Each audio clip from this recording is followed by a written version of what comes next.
All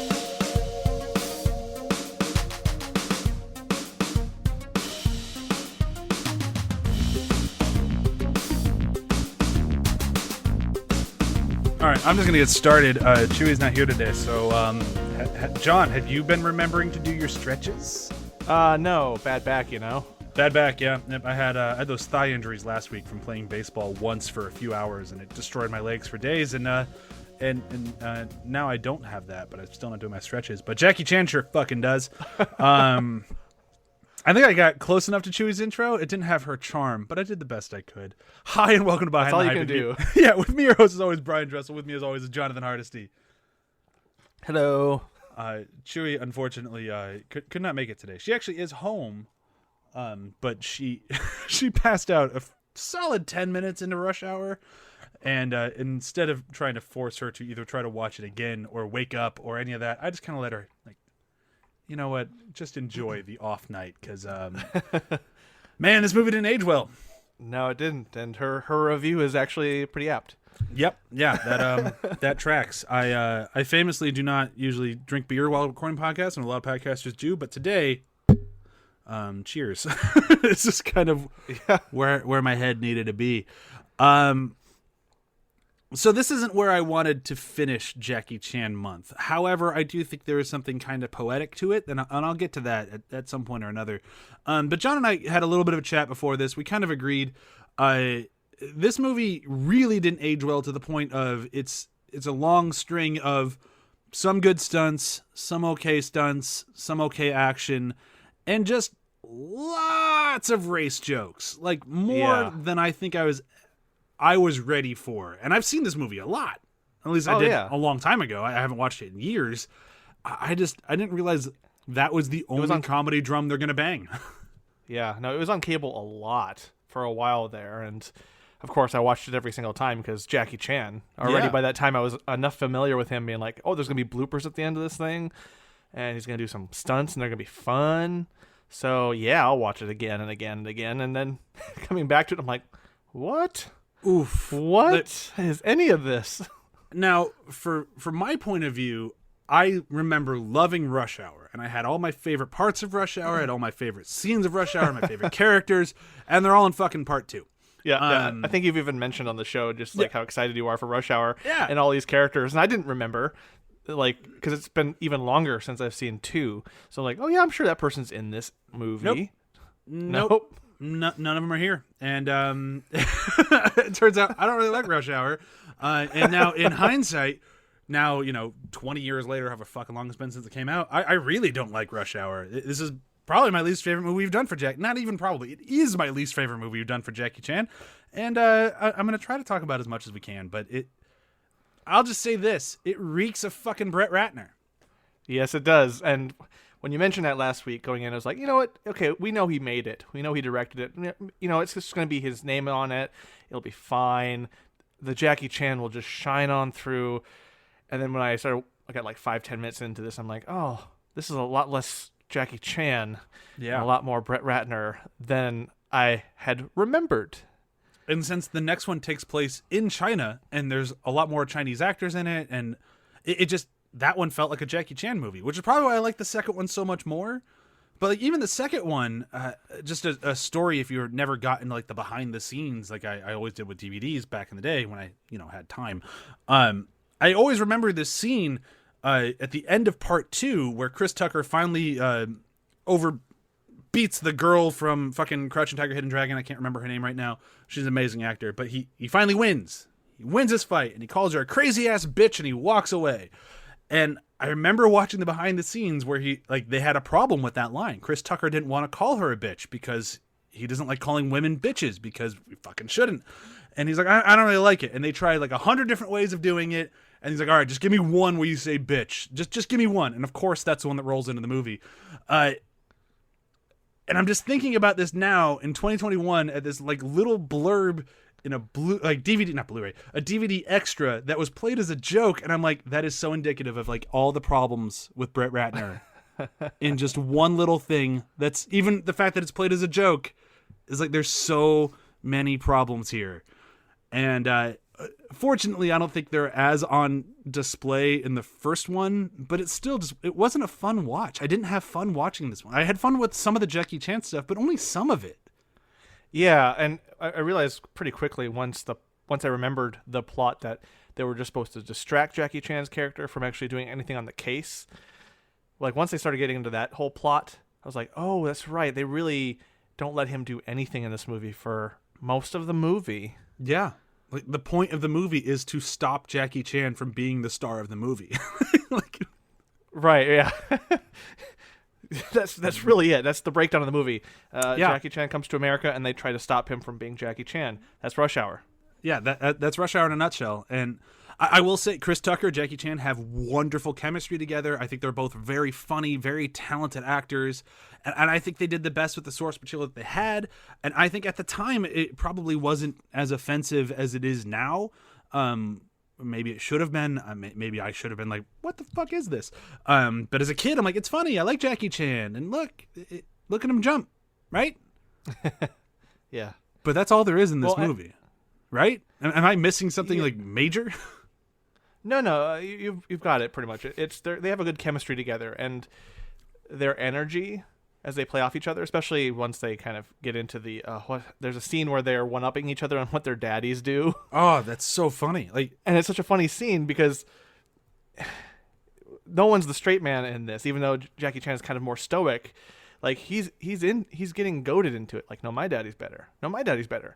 And like there are parts of the movie where they actually challenge each other as characters and as people, and they kind of break the stereotype that the movie wants them to sit in and stew in. And those moments actually really stood out a lot to me this time through. Like, really just like klaxon, red light blaring, just like focus on this. This is the good stuff you're waiting for. Because even the War Huh scene, like the one where they realize they both like some of the same music, is like this is what you watch it for. You watch it for these two guys because like they do play off each other really well, and they like, especially like this is not Jackie Chan's native language, and he's still keeping up with Chris Tucker, who's famous for how fast he talks and famous for how quick-witted he is, and Jackie Chan's right there with him. Oh yeah, and even down to the blooper. I try not to use a blooper as part of the review just in general, but you can't not talk about bloopers and stuff with a Jackie Chan film. But yeah, like there's a bit where Chris Tucker's failing to say the phrase to the stewardess, to the flight attendant, and he's like, "I have to learn this language, and you can't say 3 words." Yeah, it's like, and the whole movie in English, you can't say 3 words, right? And they're ribbing each other, and it's like, well, that energy was still in the movie, which is why I connected in there, because once they warm up to each other and form this bond, even their fighting is in sync almost immediately. Mm-hmm. Once they're in the restaurant upstairs, like they're working together faster than anyone he's ever fought with out of the movies we've seen, at least. Yeah. And to be honest, I don't think we've actually seen him fight with too many people co-op. No, it's usually either him one-on-one or him against 1,000. Right. And so that works. It worked well. Yeah, and this is also an interesting shift in the movie, especially in the movies we've been watching, where it's a lot of Jackie Chan action and a lot of energetic choreography. And this is a lot more police and FBI and typical Western action that, like, it's almost too much, especially from the movies we've come from, where it's a lot more of that, especially even Rumble in the Bronx when he's in America as well. But he's still doing the Jackie Chan thing. This is a lot more of the police and FBI work and more of the plot, which I say it that way because it's like that's about as interested in it as I am. It's like, that's the plot. Yeah, I mean, none of the movies that we've done this month are great for their story. Like, none of them. No. Which is fine. But, like, this one, and kind of getting back to what I said a few minutes ago when we started, the thing that I find interesting about this one is this is his first real huge American film. Am I wrong? Like, right? Am I forgetting one? Like, because I know Rumble in the Bronx was huge here, but this was like produced by American filmmakers, American production company. This is an American movie. And it's like the first one that we've seen where like you don't know how to use Jackie Chan. Right. It is baffling, especially since this is probably the entry point to Jackie Chan for a lot of people. I know Rumble in the Yep. Bronx is kind of the one that made him big, and some of the older listeners or perhaps more versed listeners would point to that one being like, that's the big one. That's the touch point for Jackie Chan. But it's like a lot of kids in my generation, we grew up with like the VHSs from the rentals, and this was the first one because it had Yeah. kind of that 90s cool, late 90s cool. It was already like, it's 98. So we're about a year off from 90, like the best film year of our generation. Yeah, we're a year off from the Matrix where fucking everything changed. Right. So already we're primed for the movies around that time, and Rush Hour was a part of it. And yeah, it was an attractive joining of two prominent actors of different styles. And so yeah, this would be the big touch point, I think. So I would agree with that. Yeah, I think so. And like, there's a lot of great things that came out like right around the same time with him in it, and there's a lot of great stuff that came out after it. But I think for a lot of us, this would be the beacon, like the first major, and I think that's still sort of fine in a weird way. Like, I wouldn't recommend this to anyone who hasn't seen it. Like, if you haven't seen it, good for you, skip it. Yes. But Especially now with access to so many other of his library. Like, I mean, Police Story 1 and 2 are on Criterion, for God's sakes. You're going to be able to stream it on HBO Max. just go and watch Criterion. Shanghai Noon. It's basically Yeah. the same movie, but set in the Old West and with Owen Wilson. Like, it's much better, at least as far as I remember. Once we go back to that, I was like, oh, no, this is another big pile of racist jokes. Yeah, I was just about to say, we don't know. We haven't gone back to that. I know. a long Whenever I time. think about it, I'm like, wait, hold on. There are Native Americans in that one. There might be a problem. I have to rewatch it before I start recommending it. But still, Right. it's just this weird time of like, yeah, I mean, I like Jackie Chan and I like Jackie Chan movies, but I don't really want to watch that one or really anything. But I guess that's just more of my stay the fuck away from Brett Ratner. Like, nothing good can come of Brett Ratner. Well, right. And also just in terms of even a jumping off point for new people to Jackie Chan. Like, I know how we started the month saying like I didn't have that much experience with his movies, but I've seen a lot of clips and I've had a lot of osmosis pop culturally. And so I knew enough, but this was still the first movie. But I would almost be like, well, we've already just talked about a few other movies that I would recommend first over this one to jump into. Even Drunken Master, for as Sure. none of these movies are all that great to women, but in that one even more so. But still, even that one I would recommend, just in terms of you see Jackie Chan is the it person. Like, you see what his spark is, and like, oh, I'm gonna love all his movies. Yeah. And him in them. Not necessarily this one, even though this is the one that got me to watch all his other movies. But I don't necessarily think he's bad in this. Like, I don't blame No. him. Like, I don't blame him. I don't blame Chris Tucker. The only person I blame for how shitty this fucking movie is Brett Ratner, because there's a common thread with a lot of shitty movies, and he's in charge of a lot of them. So I'm just like, all right, this one's on me. I thought we could get through it. I thought the Brett Ratner thing might actually work. I was wrong. And we should have watched Foreigner, because that's the one that I was between that and this one. I'm like, no one really saw Foreigner. I only wanted to watch it because it was Martin Campbell. I'll watch on my own later. And now I'm like, yeah, we should just watch that one. Yeah, no, it is tough, especially since there's just time capsule with this that almost gives it kind of a weight that makes the Brett Ratner of it unfortunate. But it's just of the time, and we've watched a lot of his movies that have been of the time. Like even Rumble in the Bronx had some moments where it was like, oh, okay, this might not play as well today. Yep. And so there's been that evolving nature of him in these films. That's, you could probably do a study undercurrent of just like, oh, as we've been figured out a little bit more about racial sensitivity and humor and dealing with that in a more mature way. Like, these movies have bumps, all of them, all of the ones that we've watched, and they might not be in the newer ones to give you kind of an idea what to expect. Yeah. Because if this is the worst of it, at the same time, if this is the worst of it, that's like great. You have nothing but up to look forward to. I mean, I guess that's a good way to look at it, because I agree with you. Like, if we were to, like, I guess I should have prefaced in the beginning, I don't really want to do a full review on Rush Hour, as John and I discussed before we started recording. Like, I just kind of want to talk about, like, I didn't really enjoy the experience. Let's just talk about Jackie Chan. But if we're just talking about him, like, in the macro sense, like, I enjoyed this month. I really enjoyed going through the Jackie Chan movies.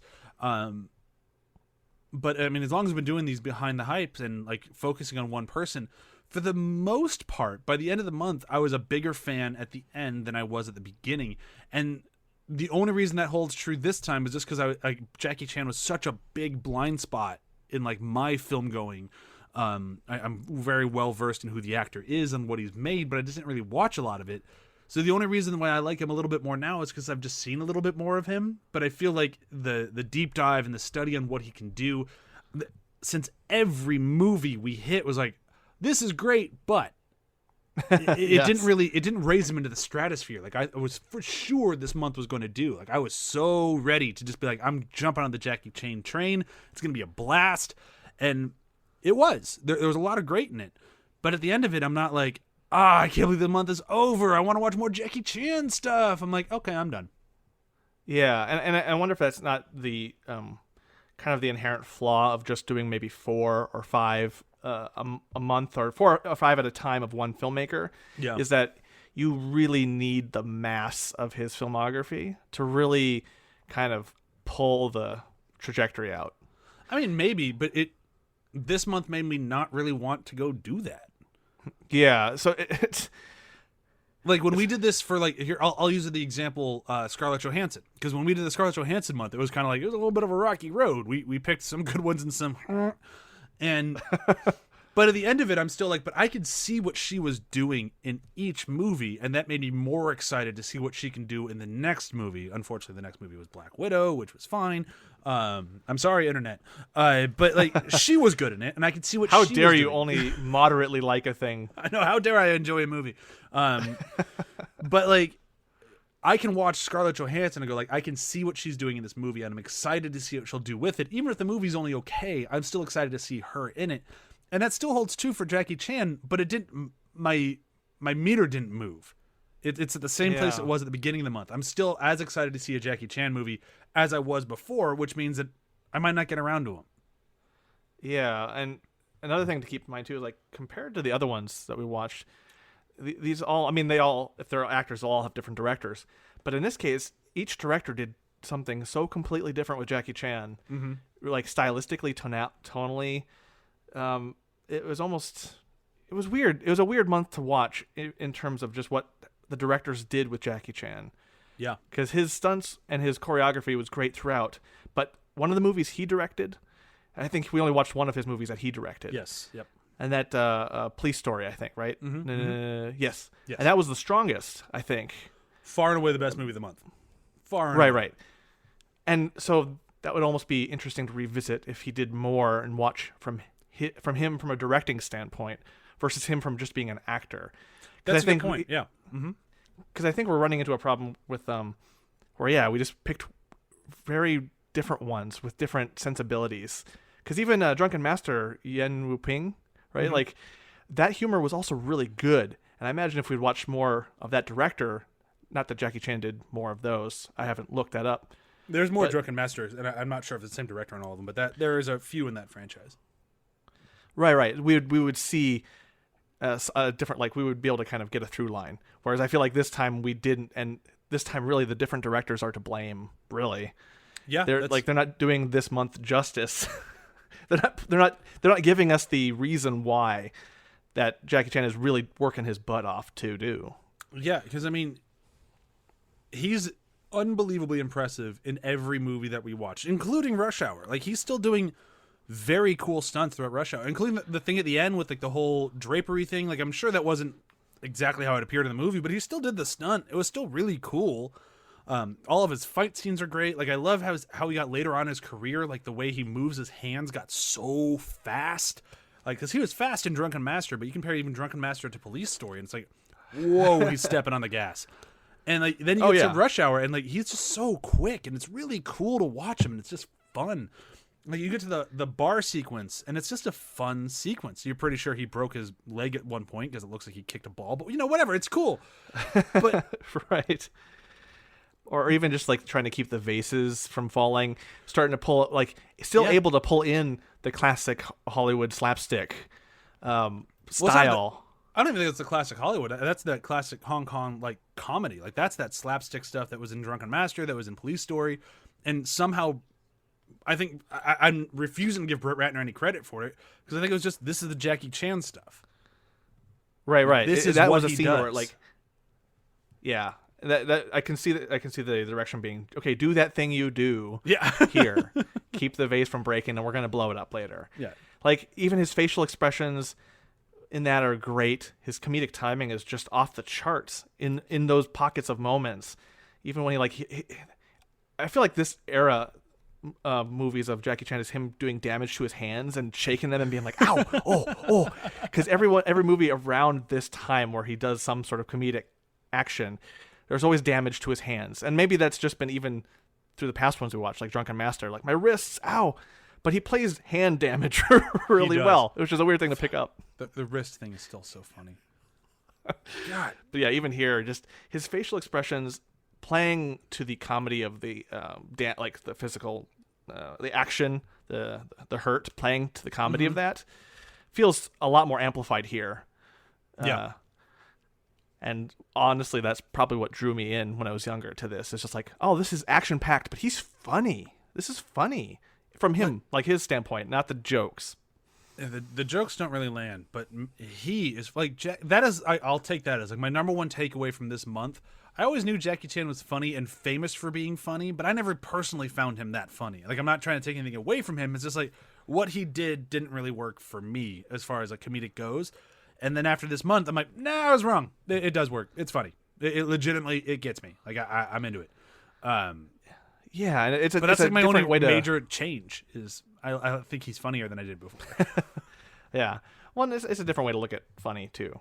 Yeah, we're not used to watching action with, especially today in today's action landscape. We're not used to watching too much action that is truly, genuinely funny and built of circumstance. So having that even in this was kind of nice. it was.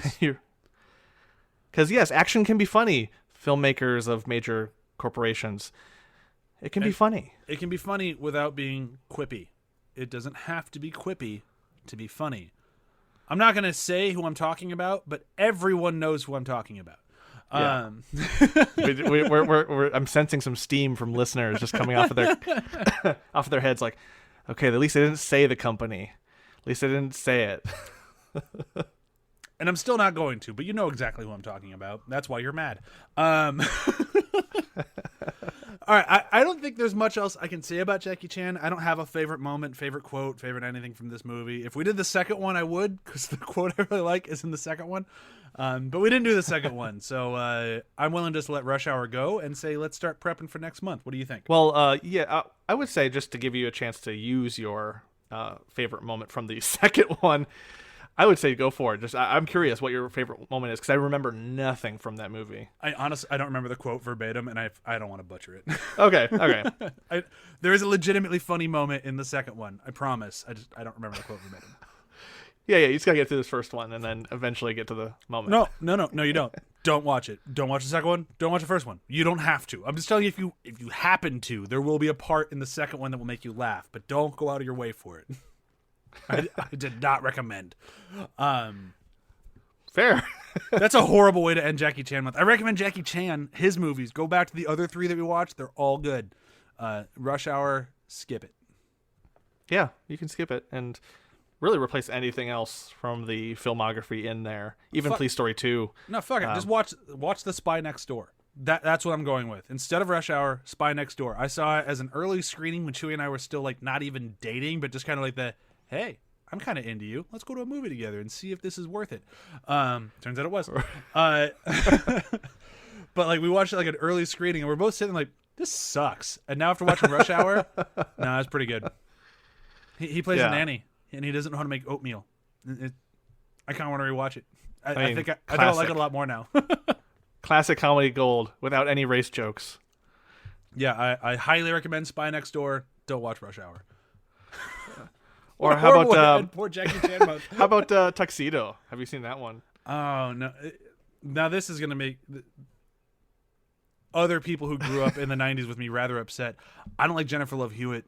If she's in a movie, I'm probably not gonna watch it. Okay, all right. She's She's in Can't Hardly Wait, and I love Can't Hardly Wait, and that's my one. That's your one. Okay. That's the one. I can't even get into fucking what's it called? I Know What You Did Last Summer, and I'm a slasher guy. I love slashers. She ruins it for me. Okay. Yeah. Interesting. Nothing against little... her. She could be a great actor. She just doesn't work for me. Yeah. No. Actors on screen are different than in real life. So yeah, you're talking about the on-screen presence and how they rub you the wrong way. It makes sense. It's totally fine. I know there's other people who grew up in the 90s like, no, she's a goddess. What's wrong with you? And I'm like, I'm going to be honest. I don't remember anything that she's been in. Like, I don't remember those movies very well. It's all foggy. So I'll probably do my own behind the scene or behind the hype on them with myself just to catch up. Maybe we should do a Jennifer Love Hewitt month. Actually, you know what? We should make you do one. Yeah. Let's see how wrong I was. And at the end of it, I'm like, I was fucking right. Yeah. And then with the exception we'll of Can't Hardly Wait. That one was great. We'll all be like, oh yeah, you are right. Yep. Turns out not much there. But all right, yes, coming soon to a podcast near you. Yeah, I don't know when we'll get around to it because I do have a whole bunch of months already lined up, and I kind of want to start talking about one of them, which would be next month, which is Richard Donner month, the bittersweet Richard Donner month. Bittersweet as in it's awesome we get to watch all these Richard Donner movies. Sad because we're doing it because he died. And as soon as I saw that headline, I'm like, oh man, I'm bummed out. Like instantly bummed out. But last week I mentioned that I didn't have a list, and this week I do. So this is what we're going to cover for Richard Donner month. And there might be one or two changes in here as the month goes on, but either way, the first one out of the gate will be The Omen. I'm not the biggest fan of The Omen. It's kind of a slow movie, but it was his first like major successful theatrical release. So with that in mind, I'm like, all right, we should do it. People love this movie. I'm usually considered wrong, so I'm willing to give it another shot, and hopefully I am wrong. Then after that, we're going to Superman 2, of course, the Donner cut, because otherwise we wouldn't be doing it. And then another movie that I don't like and people get really mad at me about, but I'm going to give it another shot. The Goonies. Every time I say I don't like Goonies, I think I lose a friend. Like, somewhere out there, like, I think he said it again. Fuck him. Yeah, you don't have to worry about me because I also am underwhelmed, but we shall see. We'll see. Maybe I'll like it more this time. I've said that every fucking time. All right, after the Goonies, we're going to do Lethal Weapon 2. I'm guessing we'll have a young man from the UK on that episode because he has said if we do anything from Lethal Weapon, he needs to be a part of it. And then that's 4. But it's Richard Donner month, so we're going to do 5. And the 5th one is a bad one. And we know it's a bad one. We are well aware the reviews are in the toilet, and most people laugh at how bad it is. But I love Paul Walker, and I want to watch Timeline. I've never seen it before. So we're going to finish the Richard Donner month off with Timeline. Yeah. And I feel like Paul Walker is a good cap. Mm-hmm. Like, you can't go wrong. Even if the movie's wrong, you just can't. Paul Walker made every movie better. And I say that having just watched Fast 9 and loved it, but when I walked out of it, I'm like, it would have been better if Paul Walker was in it.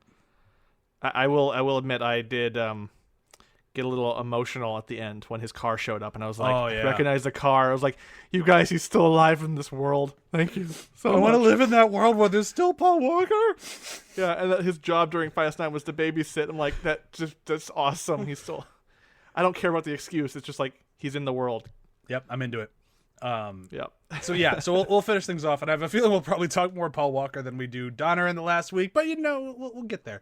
And then after that, we're gonna go back to what our original plan for that month was, which was going to be Bette Midler month, and that will be the month of September now instead of August. And then for Halloween, we might have to cut Bette Midler short because I really want to do all this in October. We'll play with the schedule when we get there because it's so far away. But we came up with an idea. I'm not sure if I've told John about this idea yet, but I'm very excited about it. This is new to me.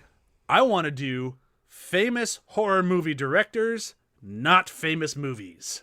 The horror movie B-sides. Oh, okay. All right, I'm into it immediately. So I want to do like Wes Craven, but nothing he's famous for. Like, let's do Wes Craven, and I mean, I guess if you're a horror fan, this month will not make any sense because all these movies will be famous to you.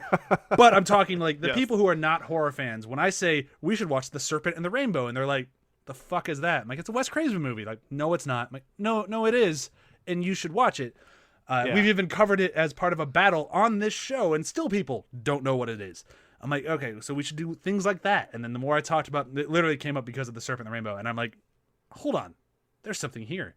So we can do that. We can do John Carpenter. There's so many horror movie directors out there who made movies that nobody saw, and we're going to watch a bunch of them. It's going to be a lot of fun. Nice. And then I don't have anything for November or December yet because I can't think that far ahead. It is only July. But I'm pretty excited. Feeling good about this one. But unfortunately, before we start wrapping things up here, I do have to mention that we are going to take, 2 weeks off for you? You're going to be traveling, so we need to take a couple weeks off? Let's see. Well, I'll be... As of this episode, I'll be in Fargo, but then... Oh, let's see. I'll be back. So, but if anything, I might miss only one, just depending on schedules. So we might take 1 week off, depending on if we can link up with Matt or if Chewy can be available. There might miss a week. We might not. But either way, the next episode will be a Donner episode. Okay. I'm looking forward to it. We got a lot of really fun stuff coming up. I'm excited. And no matter what, I'll watch the movies like our listeners should. Yeah, I think the next 3 months, we got some really good stuff coming up. Like Bette Midler month is going to be a blast. I love Bette Midler. Like, I'm no shame whatsoever. She doesn't make movies really for my demographic at all, but I can still watch it. Like, I love Bette Midler in that movie. So it'll be fun. Let's do some quick plugs, and then we'll say goodbye. For this show and every other show on the ATH Network, be sure to check out athpod.com. We have really fun stuff going on over at Binge Buddies. We are a little over halfway through the first season of What We Do in the Shadows, and that show has been phenomenal. Drew Staten came on from Demon Days to help fill in for Graham because Graham has been very busy, and Graham just has not become available again, so Drew's just staying on, and we're all having a blast, and Drew fit in very well with the show, as we all knew he would, and you should absolutely check it out. It has been so much fun. And then be sure to check out Damage Boost. Chewy and I did an episode with Brock on Mortal Kombat, and we beat the fuck out of Mortal Kombat because the movie wasn't very fatality. good. It was not a very good movie. Yeah, your review was a fatality. I was like nodding as I was driving. I was listening to you guys while I was driving, and I was just nodding yes, like yep, okay, yep, no, it's bad, no, yep. It was not a good movie. Yeah, it's the $5 the $2 to $5 bin at Walmart where you have to dig to find the DVD. That's the quality of that movie. Yeah, definitely not the $25 I spent on it to watch it for Brock's episode. That's money not well spent. No. But you guys had some good thoughts on there, and it was good. I'll say this much: it was not well spent on the movie. Totally worth it to be on Damage Boost with Brock. That was a blast. Yeah, I got to get on there again sometime when my schedule is like realistic and reasonable again. Whenever the fuck that is. Yeah. All right. What's going on in Demon Days? Well, we're gearing up to face off against a big old creature boss thing. We just recorded that session, so it's not this week that you're listening to this episode, but it's coming up. They're gearing up to it. It's gonna be a blast. Look forward to it. All right. Well, then I will say goodbye to the Jackie Chan month. I had a lot of fun watching his movies, even if the last one kind of stunk. But it still had a ton of fun throughout it. So, thanks, Jackie Chan. Yeah, thanks. Thanks for making me feel bad about myself physically. But you know what? Every it's worth it. time. Totally worth it. I'm just a little mad at you. But it's worth it, but I'm mad at you. Totally worth it. A little mad.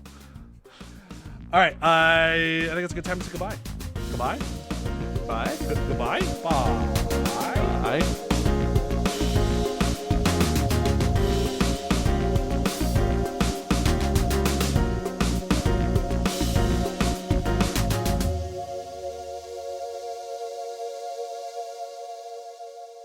See you later, bozos.